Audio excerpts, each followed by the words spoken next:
Welcome everybody to the Pathways Institute's Spring 2021 virtual kickoff.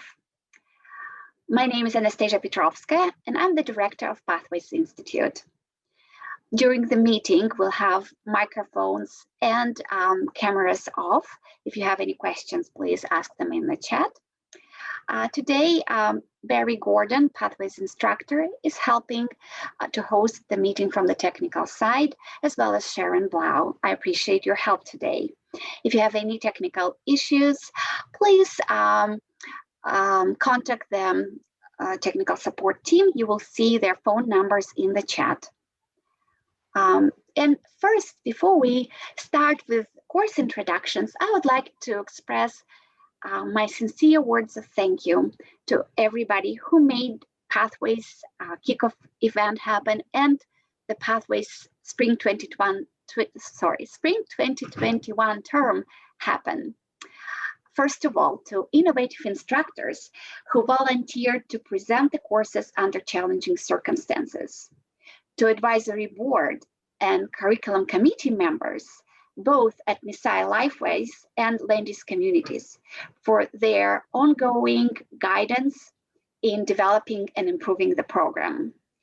To teams working behind the scenes at this very moment, to technical teams, to program coordinators, Sharon Blau, Eloise Glick, to marketing and communications teams who ensure that we have a good production of the catalog and all of other materials available, to executive teams at both sides who provide their support and help with the resources. And of course, to all of you who joined us today, you lifelong learners, because of your willingness to learn, we are today embarking on this journey to more opportunities that enrich mind and spirit. And now I would like to introduce the co-hosts who will be leading the rest of the program. The first one is John Mayetta. Many of you know John. He's been a presenter with Pathways for many years, and his presentations always very much enjoyed by the audience. Glenn Zenner will be joining John as a co-presenter today. And Glenn has been with Pathways for many years, leading in different roles as a part of curriculum committee and advisory board at Messiah Lifeways. Now, John and Glenn will take us through their introductions of the courses in spring 2021. Thank you, John and Glenn.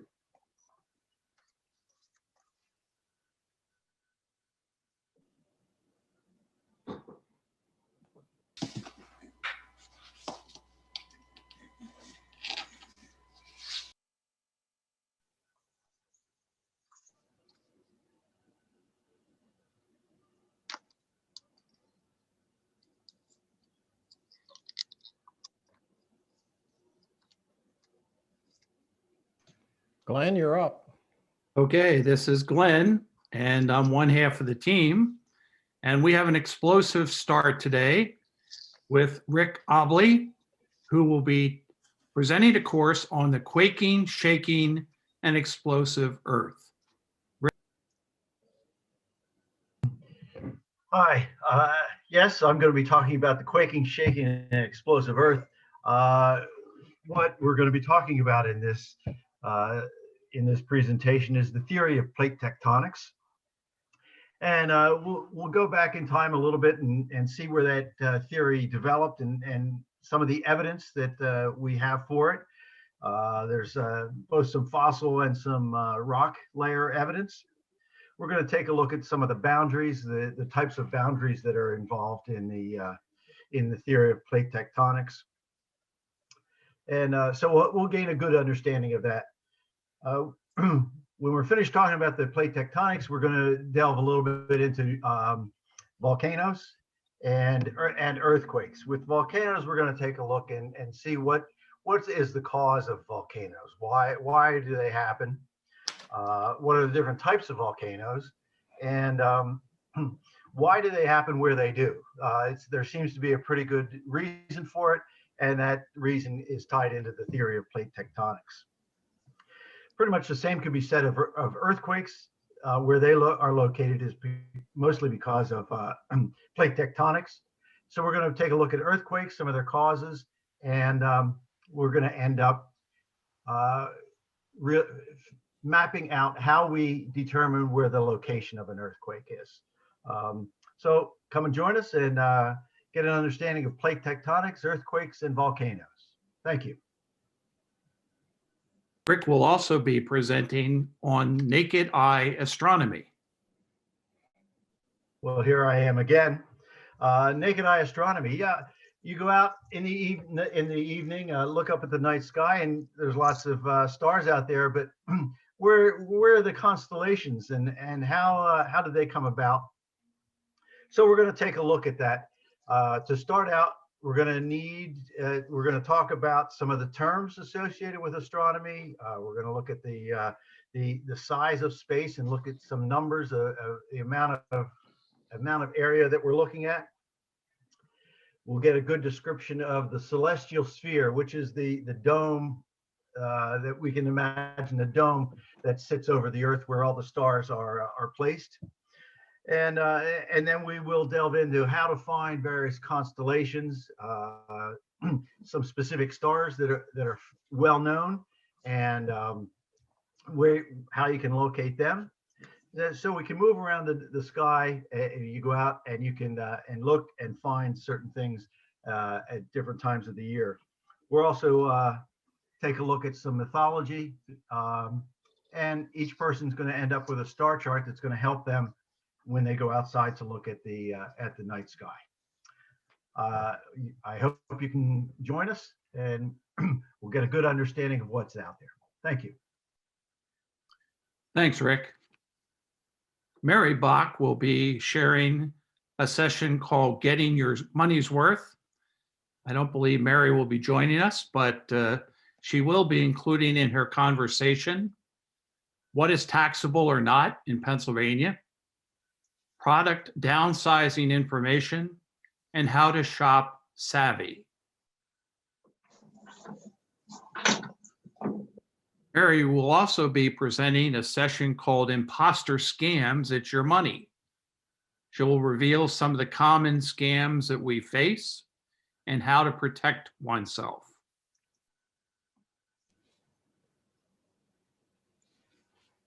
Steve Beck will be joining us with 2 sessions related to Mason and Dixon and Lewis and Clark.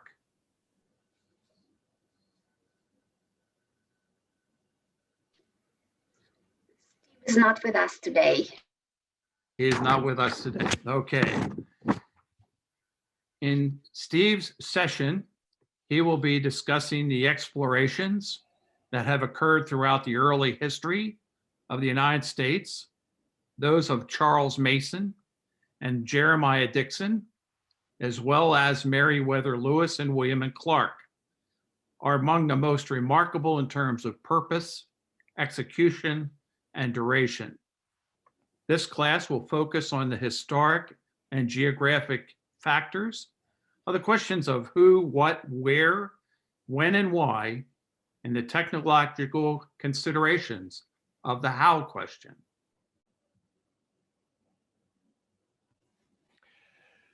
All right, good afternoon. We have a new instructor with us this session for Pathways. Dr. Tammy Biddle is a professor at the Army War College. And she's going to be discussing the transformation of the United States during World War II, talking about the impact of the war on American history. We'll also gain a better understanding of the United Nations and a fuller grasp of the intellectual history of the Second World War in the US. Tammy is with us today, actually. Maybe she can share a little bit about her course. Thank you. Sure. Are you hearing me, Anastasia? Yes, we can hear and see you very well, Tammy. Yes, Okay. thank you. So I am new to Pathways, but I'm very excited to be with you and to be presenting a new course. I'm a historian of warfare in the 20th century principally, and I'm writing a book about the Second World War. And one of the themes that I'm looking at is the transformation of the United States in the course of that war.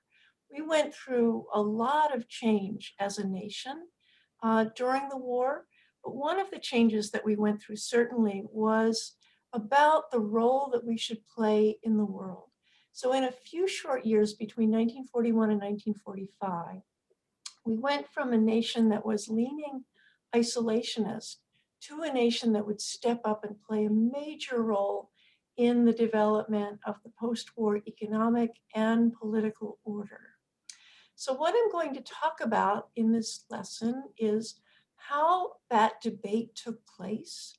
What did the debate look like? Who were the participants? What arguments did they make? How did they make those arguments? This was a hugely important, vital, and vigorous debate that took place in the United States during the war. And I want to introduce you to the people who were involved in it. And they include writers and journalists and public intellectuals and government officials and even cartoonists.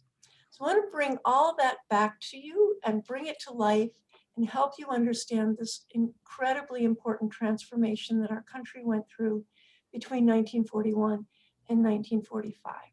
I hope you'll join me. Thank you. Lynn Blaxton is with us today. Her course is entitled Storytelling, My Story. Lynn?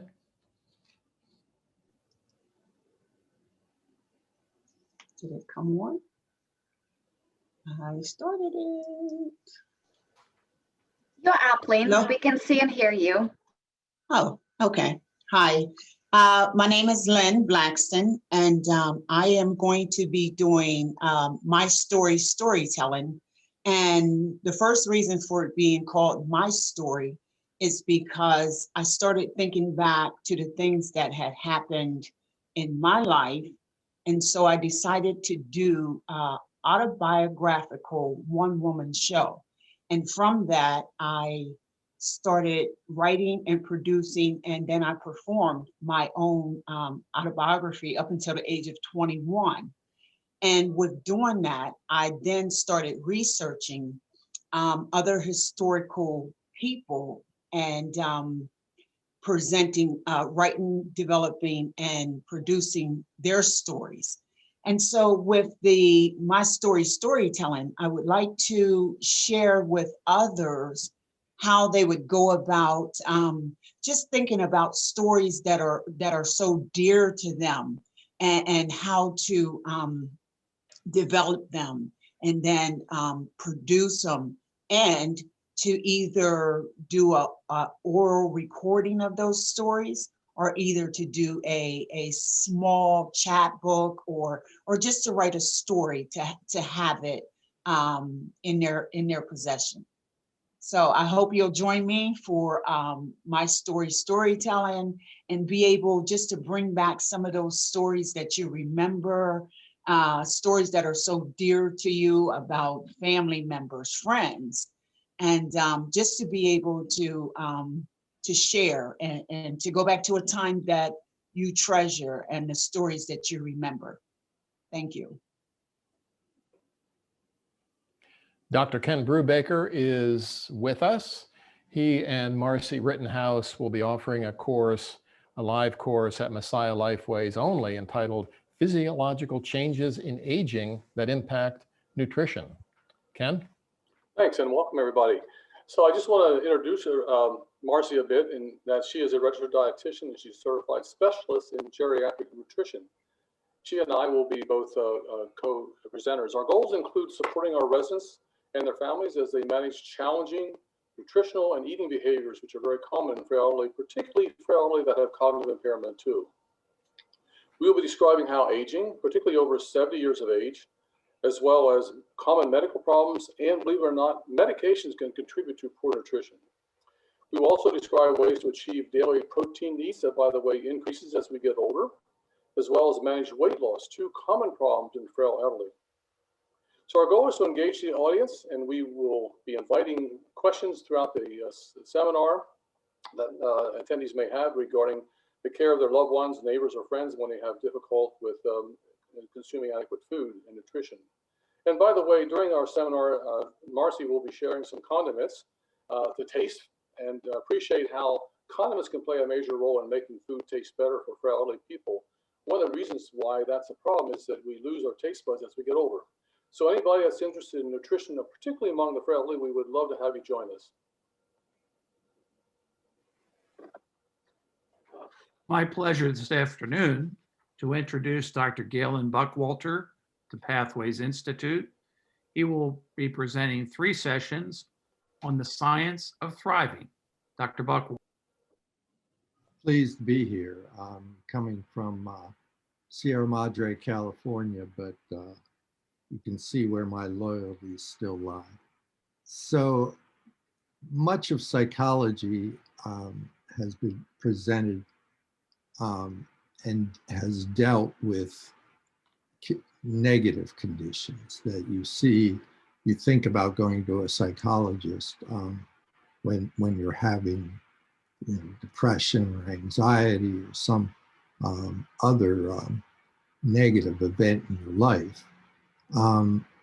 More recently, psychology as an academic discipline has been focusing on positive experiences and how can science help each of us develop our own unique capabilities. So we've put together this course. We base it around beginning with the science of personality, where we'll encourage everyone to take their own personality tests and use that as a way to start to understand yourself, and then based on that understanding, develop ways to engage with empathy, with compassion, in all these wonderful experiences that science is finding to be more and more helpful to our very organism, the body we inhabit.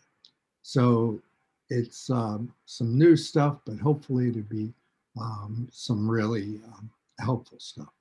Hope to see you there. Dr. Buckwalter, appreciate the Phillies hat for those few of us here who are remaining Philly fans. George Dillman is our next presenter, who has experience with consumer studies, and he will be talking about avoiding scams and something that concerns all of us, identity theft.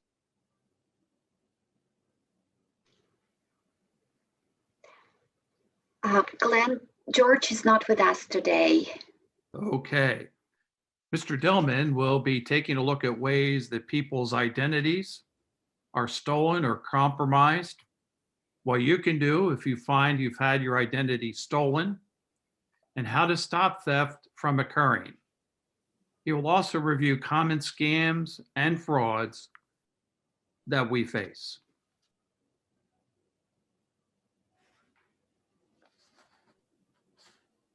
Glenn Dunbar is a familiar face to many of us in Pathways. He will be sharing in his session a book review discussion, Being Mortal, Medicine and What Matters in the End. We're going to have a really lively discussion about end-of-life issues. This book, it was on the New York Times bestseller list for 26 weeks. It's gotten all kinds of awards. It was the basis for a PBS documentary. It's a real winner. It's not for everyone. And I'll tell you who it's not for. It's not for any of you who don't know anyone who is elderly. And it's not for any of you who don't think you'll ever grow old. So if you're in one of those categories, don't bother to sign up. But for everybody else, this is a must read. You will have to get the book yourself, but we're going to have a good discussion about it.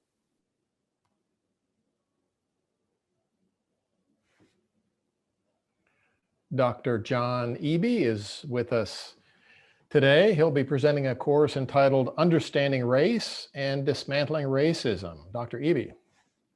From the beginning of our country, race has been one of the organizing principles, and racism has affected all of us in just about everything that happened. We will use lectures, videos, and I hope lots of discussion to understand how race affects personal relationships and the social structures, particularly how it benefits some and disadvantages others. We'll also look at the strategies to dismantle racism and deal constructively with its effects in our society and in our personal lives.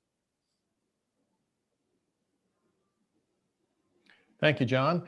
Next up, Robert Frick is not with us here today. He's offering a live program at Landis Homes only entitled American Political Assassinations. The course will present the stories and the backgrounds of 6 people who assassinated US presidents and 2 other political figures. They are Abraham Lincoln, James Garfield, William McKinley, John Kennedy, Martin Luther King, and Robert Kennedy. Again, this program is at Landis Homes only. And next up, Dr. Chuck Gaston is with us today. That's not him in the picture. That's an old Rube Goldberg cartoon, but Chuck is going to be giving us a course on what does a retired inventor do. So tell us, Chuck, and also thank you for being a new instructor here for this program at Landis Homes only. Okay, catalog number LH41P is an interactive course about creativity with questions and contributions encouraged. Each class will feature several of the things I've created since moving here in 2019. Those range from simple mechanical inventions to some more complex electronic parts. Participants will learn ways to improve their own creativity and perhaps see solutions to some of their own problems. What does a retired inventor do? He keeps creating inventions, creative writing, and even art, such as the background you see behind me.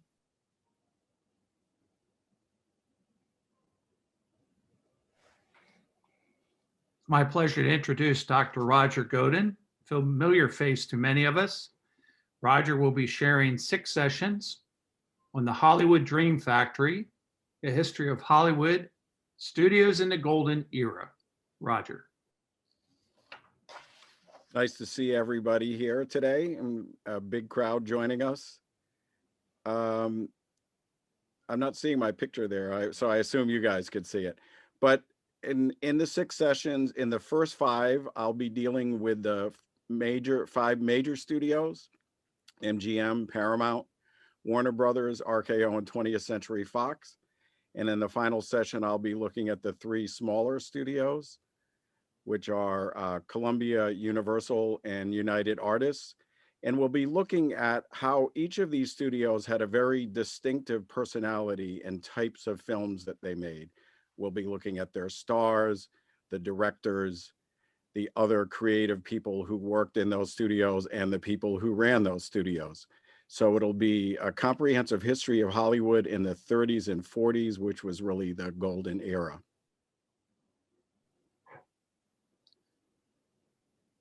Roger will also be taking us through a ride through history of American Western movies, cowboys, ranchers, saloon girls, and pioneer women over 5 sessions. Roger, tell us about it, please. So the quintessential American film genre is the Western. It began all the way in the silent era with a lot of B movies in the 1930s, became a staple in the 40s, and had a golden era in the 1950s. And of course, it's continued beyond that. It's morphed, it's covered different values. It tells us a lot about America and how we see ourselves. And we're going to be looking at a lot of the types of people that appear in a lot of these movies and looking at some of the issues that, besides just entertainment, Westerns provided information on our culture and who we are as Americans. So it should be a fun ride through a lot of great Western movies. Anastasia mentioned that Barry Gordon is one of our technical advisors today. Barry, an active senior, as he likes to describe himself, will be sharing a session called Zoom Introductory Course. Barry? For those of you who are on Zoom right now, you've already accomplished a great deal, but we have a lot more to go. There's all kinds of fun things to learn about Zoom on your particular device. May not work, and it may. Just come to the Zoom introductory course and we'll spend a little time with you on your device and then talk about some of the really cool little things that Zoom has for you to offer.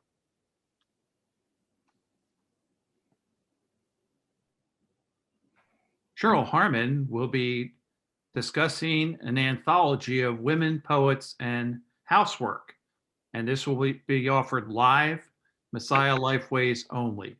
Cheryl?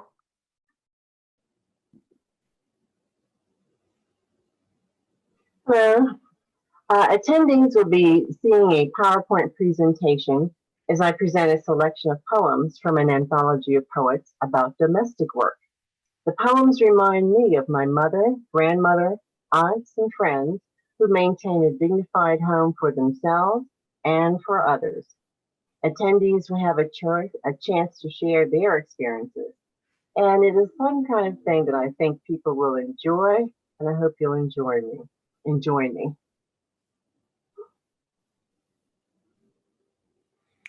Thank you, Cheryl. Next up, Martha Harris is offering a course entitled Spiritual Wellness Workshop. I don't believe she's with us today. So she'll be telling us how, as we age, we often look back and reflect on the meaning of our lives. Very true statement. What have we done? What could we have done better? How much more do we want to do? She says this course will help us reflect on God's role in our lives and what God may be calling us to do. We'll examine our spiritual journeys, learn contemplative prayer practices, and we'll receive some valuable resources for deeper exploration on the topic of spiritual wellness.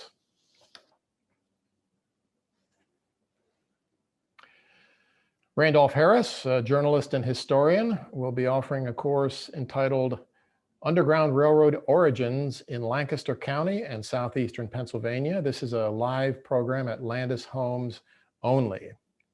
And as he's not here today, he's telling us that the course will explore the national legacy of the Underground Railroad, regarded as our country's first racially integrated and religiously inspired civil rights movement, born in the wake of the American Revolution. Lancaster and York counties provided a backdrop for some of the earliest anti-slavery episodes in America, forming the origins of the movement that became known as the Underground Railroad. Father Timothy Hoinecki is the rector of Holy Apostles Parish in Mechanicsburg.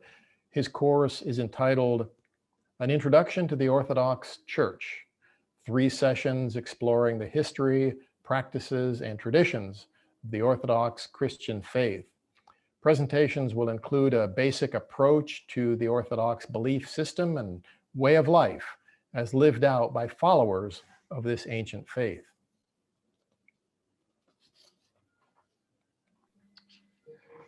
As a lover of history and the arts, Barbara Holloman will be speaking to the life and times of Lady Randolph Churchill. Her fascinating life beyond being the mother of Winston Churchill and how she influenced politics, as well as her talents and achievements on her own.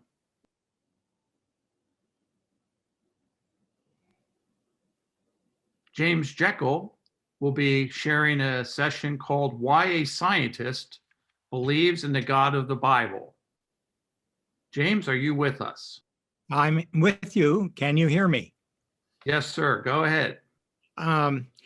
The reason I decided to offer this course is because in the past couple of decades, there have been a group of people, some scientists and some not, who have been proclaiming that science has made belief in a creator both unreasonable and unneeded. Perhaps the best known of these scientists and others is Richard Dawkins.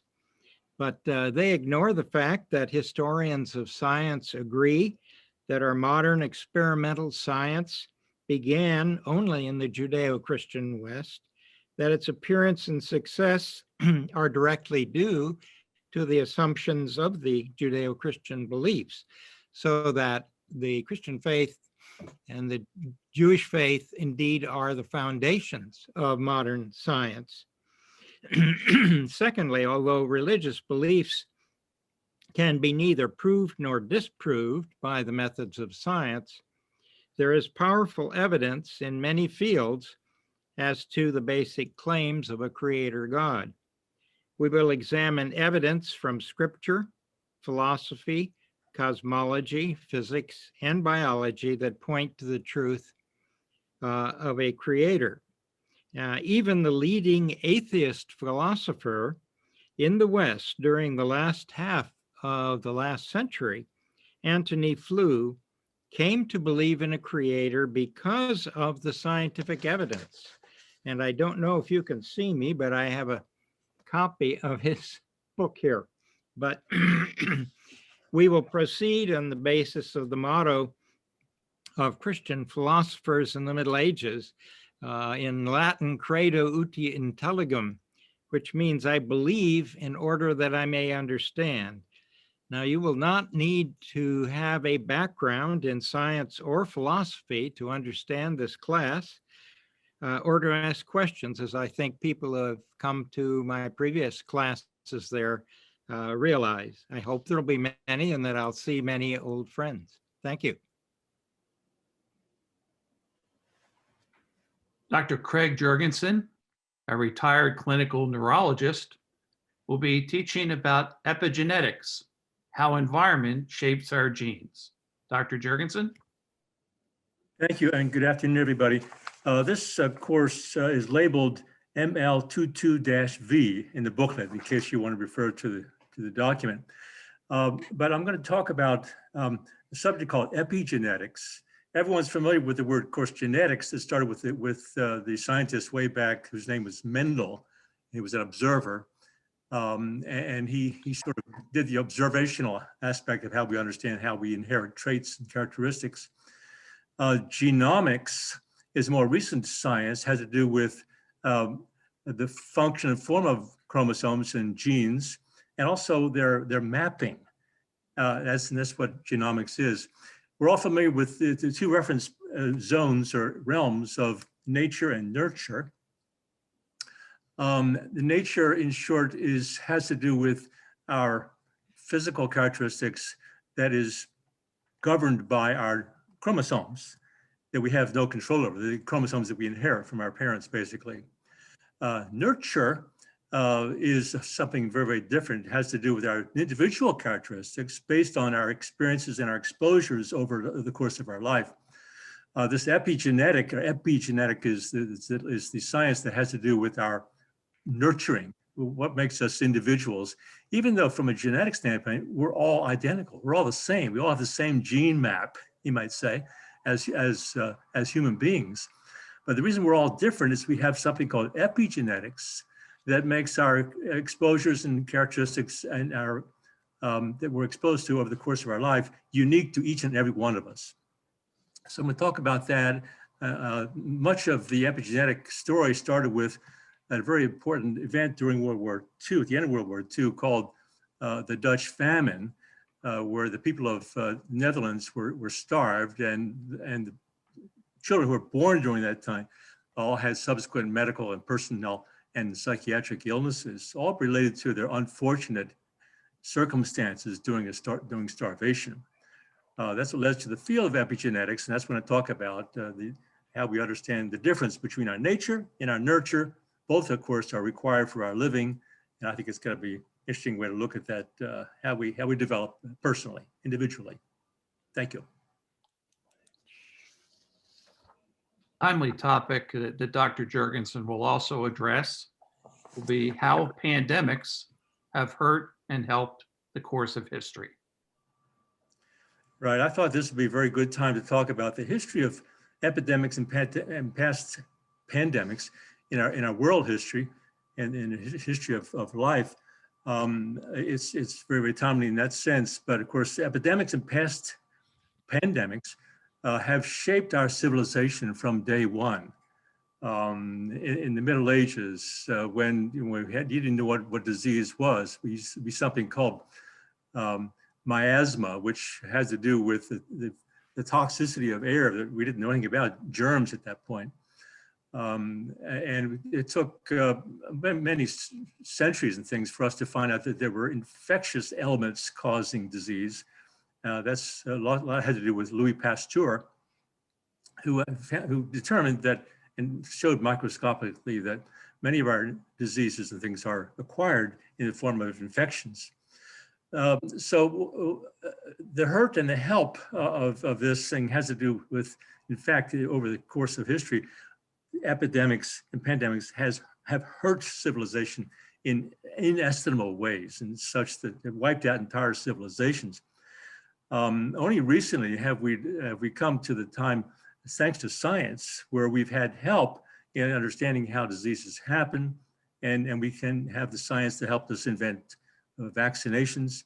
So I'll talk about history of vaccinations. The one to talk about specifically is the smallpox vaccination that was developed in 1790, something like that. But just having the smallpox vaccination did not cure smallpox. Smallpox ravaged on through history for another 180 years. So it wasn't just vaccination that helped us conquer smallpox. It took a long time.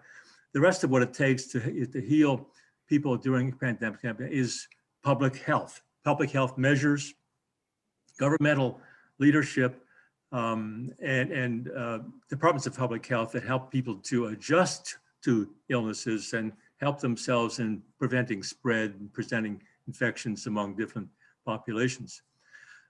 So all those factors are present today. In fact, one reason why the United States is in such bad shape from a death standpoint, the case standpoint in the present coronavirus, is that we've had not the best public health institutions approach to this thing. And that's without doing that right, you're going to be a losing situation in terms of health consequences and diseases. And so public health is at the top of the list in terms of how to address. Vaccinations come in handy.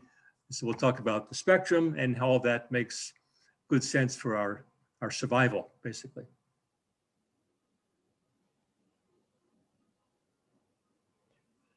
Donald Coots is joining us today, a new instructor. Thank you for taking part. His course is entitled A Brief History of the Conestoga River. Donald? Yeah, hi everyone. So yeah, in my class, we'll be taking a journey along the Conestoga River of Lancaster County from a historical point of view, starting with the first inhabitants that used the waterway as a conduit for the fur trade. And then later with the European settlers who began to clear the land and build their mills and bridges. And then into the steam age when the priority was to harness our river and our natural resources and use them to benefit business and enterprise. And then we come into the 20th century when we start to realize the consequences of harnessing the river in that way, and we very nearly killed the river. So during the 20th century, then efforts began to clean up the river and restore it. And so then we'll finish up with some dreams for the future and how we might have a restored waterway in our county. So I hope you can join me. Thanks, Don. Next up, Dr. Mark Kelly is going to present a course entitled News, Views, and Attitudes, and I'm sure he will explain that rather lurid illustration there in the background from the War of the Worlds. This is 6 sessions, Go ahead, Mark. Thank you. Yes, that illustration goes with what I had to say here today, and I'm glad to have a chance to introduce this course to people who might want to take it. Most of us know about the night in 1938 when thousands of Americans fled their homes after hearing radio news reports of Martians invading the Earth. We also know it was just a radio play by Orson Welles. So why did so many people panic? Mostly because they were poorly equipped to process media messages. In this course, we'll work on sharpening those skills, and we're going to go inside professional journalism, where I spent 25 years of my life, to see how reporters actually do their jobs. I hope you'll join us. Thanks very much, Mark. Sounds fascinating and very timely, as is our next course up from Liz Kylie, a new instructor. Her course is entitled Fake News, or Is It? Liz? Hello. Well, fake news has eroded our trust in news organizations, and we're not quite sure what to believe anymore. And we kind of feel like fake news might be something that just happened within the last few years, but fake news has been around for as long as there's been news. And it's often created to grab your attention, to create strong emotions, and nowadays to get the sponsors more ad revenue. So with social media, it has made it easier for us to spread misinformation. And in this course, what we're going to do is learn some good detective skills and have fun with some visual exercises to see if we can spot what is fake and what is true. And so that we can stop spreading misinformation. We can think about what was the purpose of that fake news. And then instead of passing it on, we just delete it. I hope you'll join me for a fascinating look at what is fake news.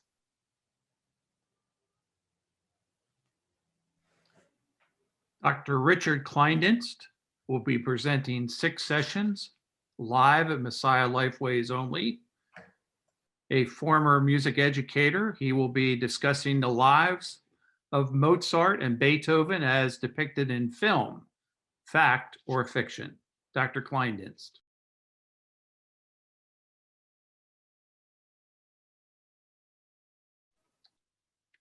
I thought he was with us, but I guess not. He will share an in-depth understanding, or present one, of the composer's lives, how each composer was depicted in a major motion picture, and share the ability to determine the difference between fact and opinion and fiction in presentation of 2 major composers in film.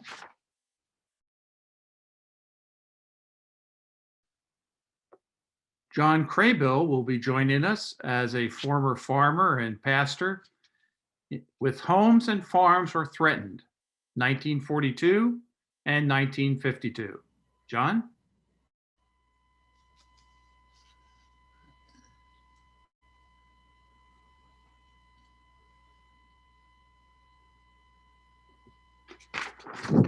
I'm not hearing from John.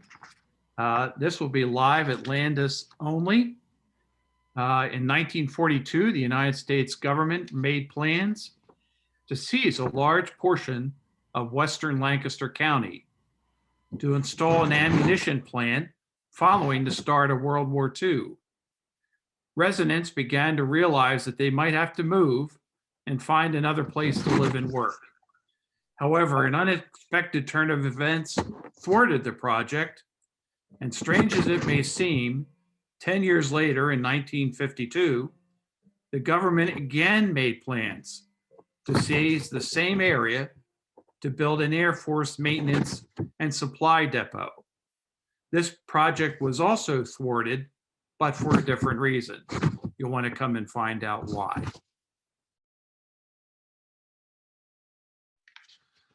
like to present Dr. Sherwood Lingenfelter, an anthropologist by training. He is new to Pathways. He'll be sharing 4 sessions about the glorious promise of the 13th, 14th, and 15th Amendments and the long tragic shadow of Reconstruction.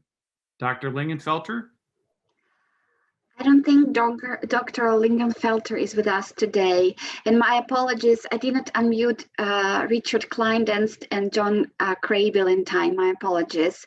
But Glenn, if you can read Dr. Lingenfelter's intro, thank you. Sure, I'd be glad to.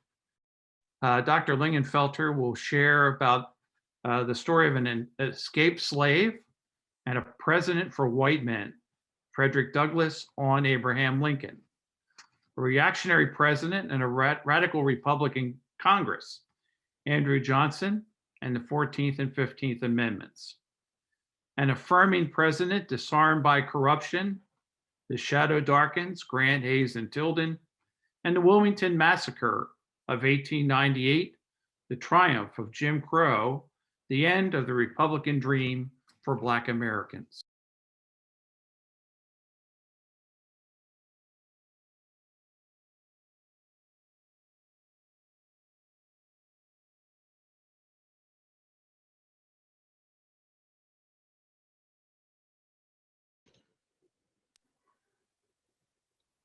John?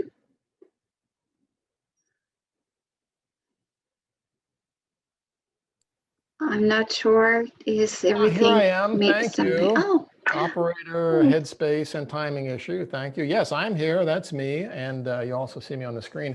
Yeah, so this is one of my regular series of history travelogue programs entitled Rural Britannia, the History and Tourist Delights of London, looking at the highlights of London's history as a center of imperial power and global influence. I'll introduce you to some famous Londoners, including George Frederick Handel, Charlie Chaplin, and Sherlock Holmes. Was he real or not? And finally, we'll take a virtual tour of some of the city's top tourist attractions. I'm offering a three-part program at both locations entitled The Keystone Story, 400 Years of Pennsylvania History.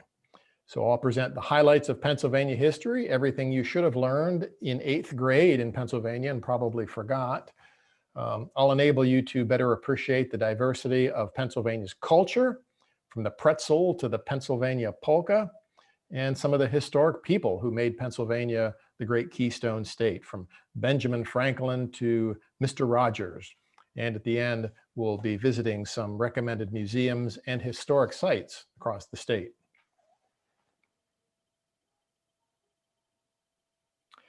Samia Malik is a practicing Muslim in the area, a leader in promoting social harmony and interfaith dialogue.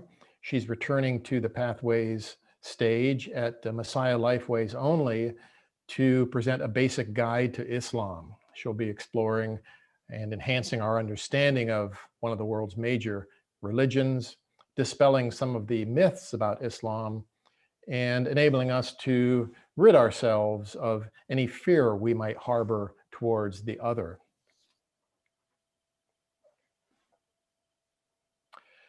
Sarah Myers is offering a course entitled Access Your Ancestors, an introduction to free online genealogy resources. Sarah, I think you're with us today. I am, thank you.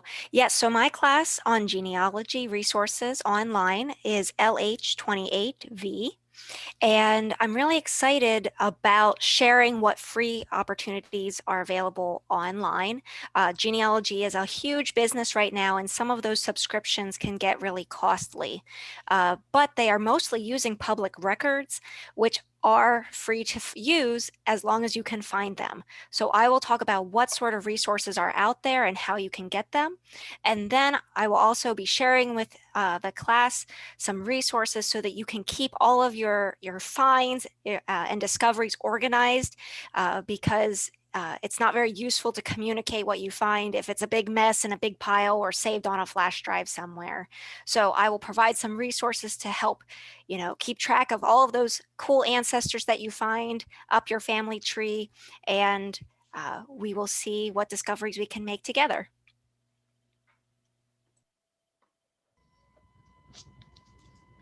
Pleased to welcome Dr. Kristen Nebo to Pathways Institute. She will be sharing in 2 sessions, how to know your risk of Alzheimer's and how you can prevent or reverse disease.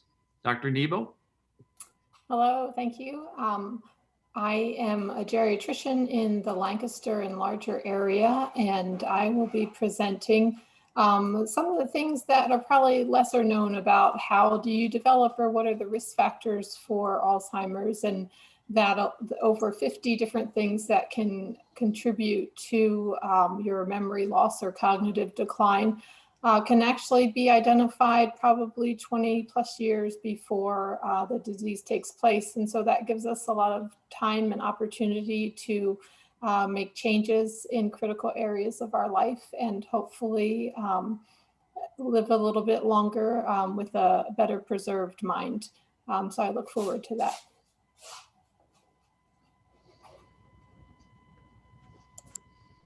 Thank you for that background. It makes me long for the beach. Our next presenter is Sherry Ostroff, who is an author and a teacher, and will be sharing the history behind the historical novel. Thank you. My course can be found under literature, and it's 17V. The historical novel is a genre that millions of readers love. Books like The Red Tent, The Source, Exodus, Outlander, and Catherine have not only ignited our imaginations, but for many, it is a path to learn about the past. So what are the origins of this beloved style? Who was the first to pen an historical novel? How long ago was that? And how many genres have the same DNA? Please join me as I discuss the development of my 2 novels. And in this program, we will delve into the history behind the historical novel. Thank you. Charles Palmer is also new to Pathways Institute, and he works at Harrisburg University and will be teaching a course called A Look into Virtual Reality. I don't believe he is with us today, but he is hoping that participants will be able to provide examples of virtual reality applications, describe how virtual reality works, and explore virtual reality on their own using their smartphone.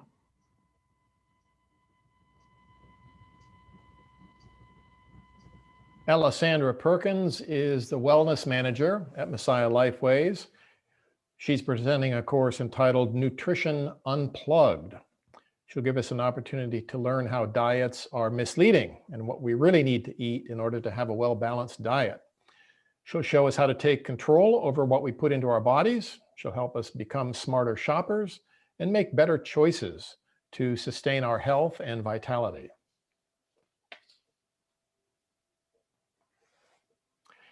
The ever popular Linda Rand is with us today. This is a live course she's offering at Messiah Lifeways only, entitled Tomatoes. Linda.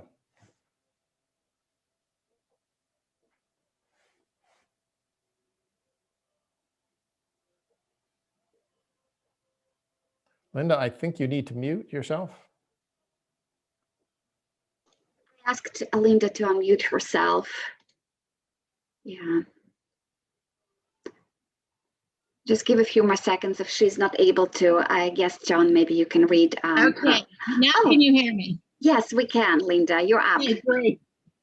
I hit it twice. I muted and then unmuted myself. Fortunately, I'm slowly learning. I'm going to be definitely taking the class on Zoom. Tomatoes, they are a wonderful fruit. They are not a vegetable.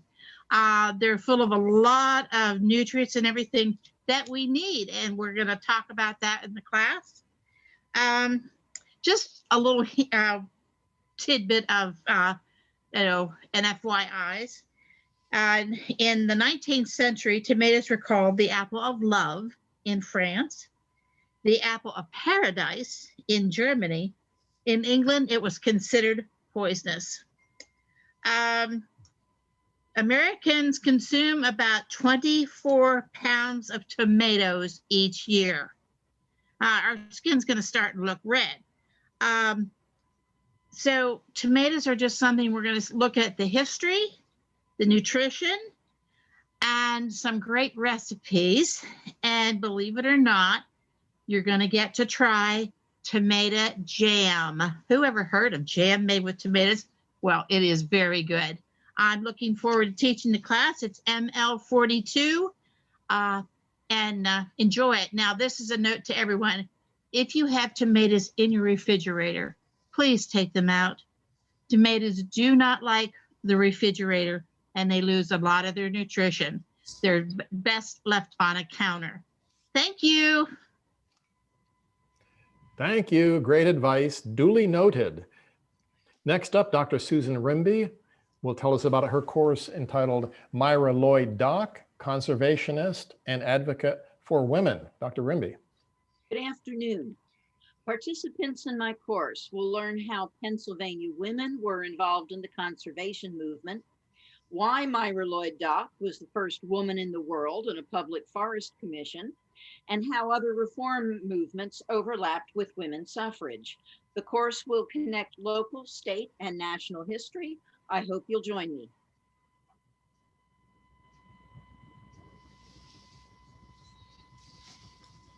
Clyde Ross, a familiar face at Pathways, will be teaching 3 sessions, an introduction to and history of African American poetry to 2000.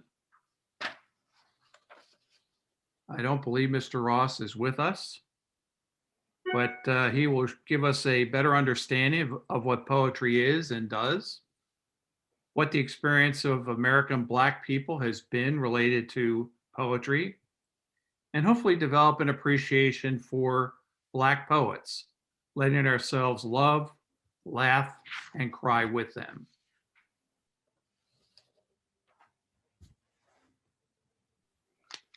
Clyde will also be presenting live at Messiah Lifeways Only, Understanding of the Book of Job. In 3 sessions, he will take a look at the Book of Job as not only one of the most often discussed books of the Bible, but also loved in the literary world as well. This course will consider both the literary structure and religious importance of this highly loved, but also very often misunderstood book.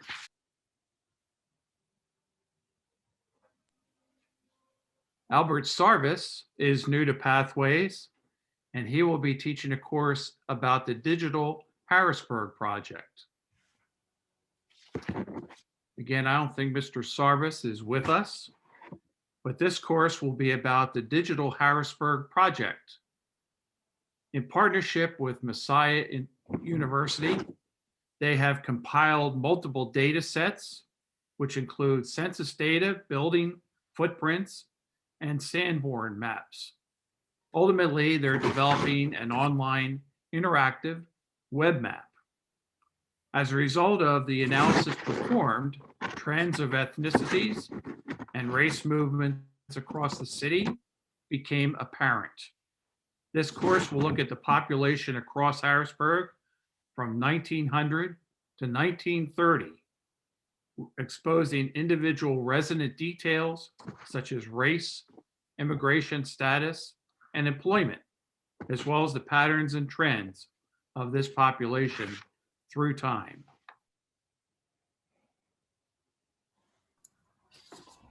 Greg Scott will be teaching live Atlantis Only, a course entitled Lancaster's Notable Historic Architects, Their Work, Their Lives, and Their Impact. Greg? Thank you. From 1880 to 1970, Lancaster enjoyed the work and talent of 3 distinguished architects. Together, they changed the building landscape of Lancaster City and our surrounding communities that we still enjoy 140 years later. 2 of the architects were homegrown, and one was a 19-year-old import from another country. We'll study the familiar and unfamiliar works of C. Emlyn Urban, including his one and only skyscraper to his one and only Egyptian mausoleum, and everything in between, including what you see on the screen.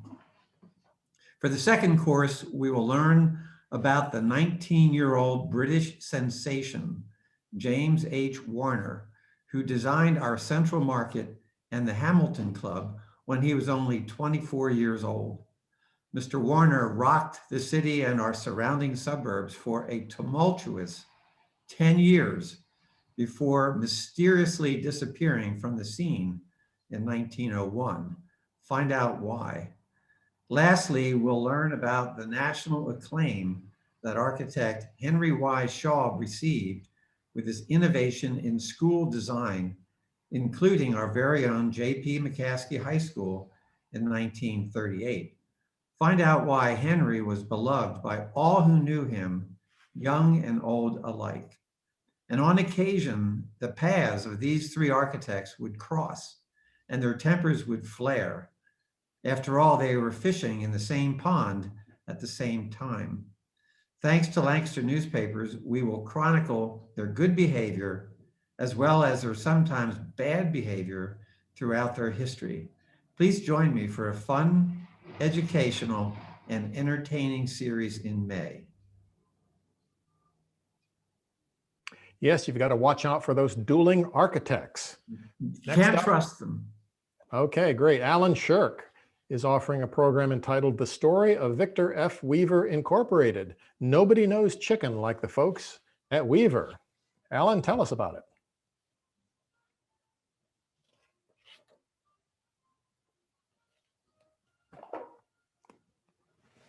Asking Alan to unmute his microphone.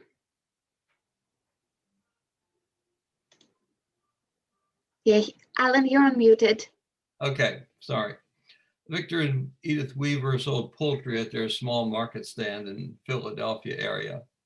Their business became a multi-million-dollar company and a major employer in Lancaster County. This was a progressive company.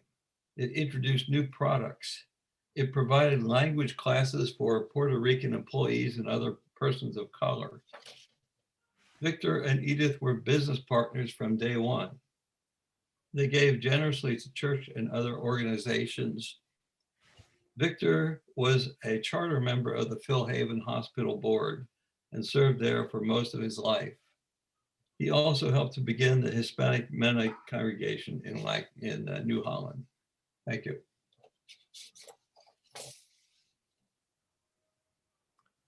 Dr. Conrad Stanitsky, presenting a course entitled Elixirs, Curatives, and Characters. He's giving us a window into medicine show personalities, a context for folk medicine in America. He'll give us a greater appreciation of the historical pathway to our current health cures, not always a clean or smooth pathway. He'll be talking about the ability of advertising to entice a gullible public to buy worthless cures. That still may be of current relevance. And he'll introduce the enjoyment of learning more about the people behind the creation of breakfast cereals and over-the-counter medications.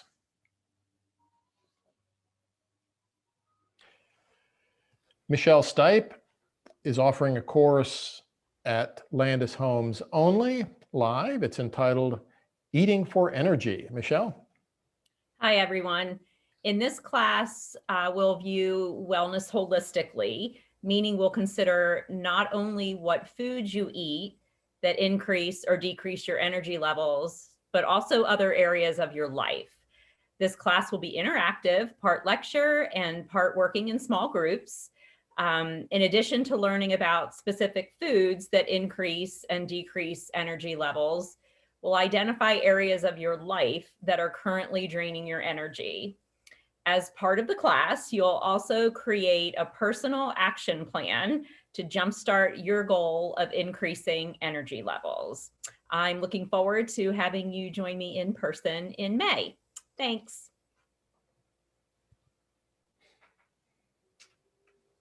We welcome Edgar Stace, who will be teaching live at Landis Homes, a course entitled Good News in Troubled Times. Edgar? Yes. The goal of my session will be how to live better with the times in which we live, how to feel better about the times in which we're living. My illustration would be the heat pump. That is, as a heat pump finds heat in a cold day, so we need to find ways to find good news in the middle of so much bad news. If my course had a subtitle, it would be Beyond Lament. Lament has its place, but we need to get beyond lament. The text for our course might be thought of as being the morning paper. Please join us. We'd be glad to join you and hear your voice in searching for better ways to feel good about the times in which we live. Great advice. Thank you. Rich Dubin, who was an a teacher of African history in Zambia, will be joining us to teach a course about 3 important African indigenous churches. Class participants should gain a better understanding of the strengths and weaknesses of 3 African churches that began in the early 20th century with little or no missionary influence and are still widespread in Africa today.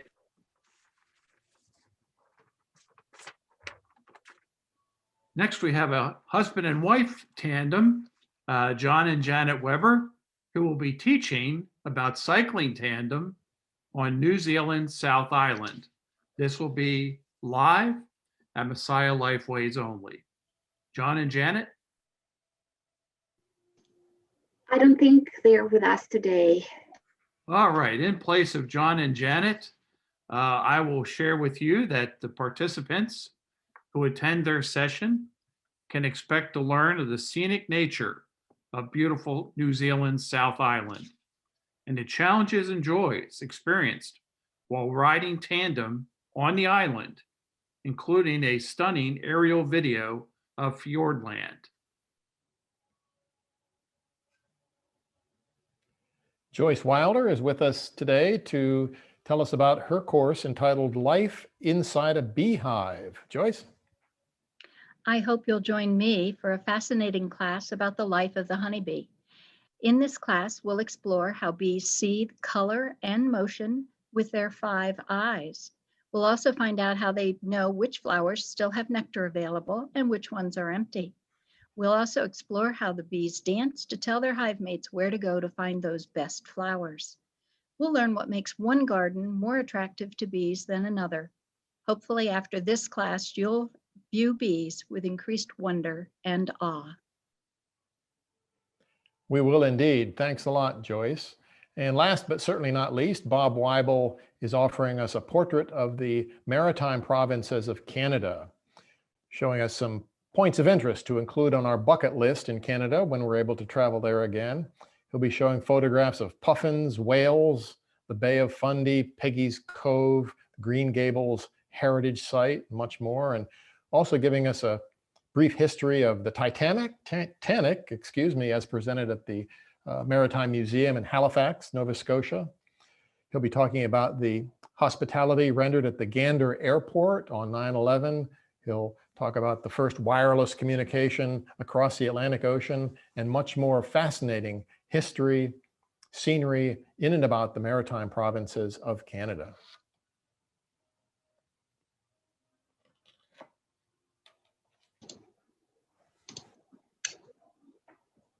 Thank you so much, John and Glenn, for leading us for the course introductions, and thanks to all the instructors who were participating today.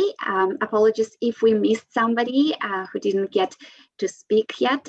Just a reminder that the registration will start on January 28 at 8 a.m. If you have not gotten your copy of the catalog yet, fortunately, we've experienced some delays with the catalogs being delivered through USPS service. So if you haven't gotten your copy yet, you can view and download your copy from the Pathways website.